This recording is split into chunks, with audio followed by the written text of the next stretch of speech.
누구나 그런 생각 한 번쯤 해본 적 있지 않나요? 누군가 죽었으면 좋겠다는 생각 말이에요. 제가 처음으로 그런 생각을 한 건 동생이 태어난 이후였어요. 동생은 태어나자마자 부모님의 사랑을 독차지했고 부모님은 더 이상 저를 사랑하지 않았어요. 그래서 동생이 죽었으면 좋겠다고 생각했습니다. 그런데 실제로 동생이 죽은 겁니다. 저는 그때까지만 해도 우연이라고 생각했습니다. 두 번째 사건은 고등학생 때 일이었어요. 저는 중학생 때까지만 해도 전교 1등을 놓친 적이 없었습니다. 그런데 고등학교 올라와서 반장 때문에 매번 아쉽게 전교 1등을 놓쳤어요. 반장만 없으면 제가 전교 1등이 될 수 있다는 생각에 반장이 죽었으면 좋겠다고 생각했습니다. 그리고 그 일은 실제로 이루어졌습니다. 그리고 제 능력을 정말 확신하게 된 건 세 번째 사건이었습니다.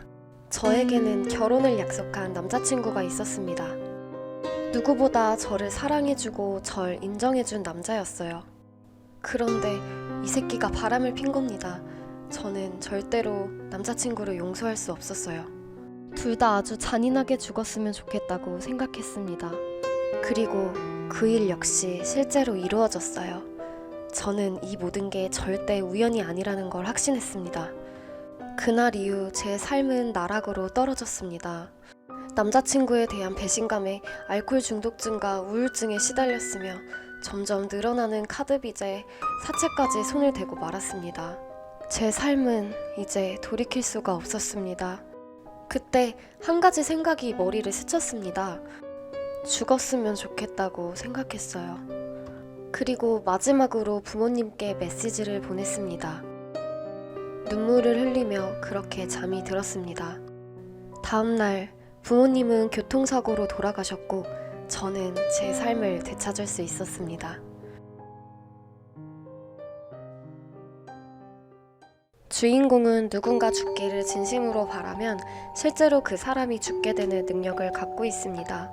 주인공은 본인을 위해서라면 다른 사람은 죽어도 된다고 생각하는 사이코패스입니다. 남자친구와 바람난 여자, 같은 반 친구, 그리고 심지어는 친동생마저 진심으로 죽기를 바라죠. 그리고 실제로 그들이 죽었을 때 어떤 죄책감도 갖지 않습니다.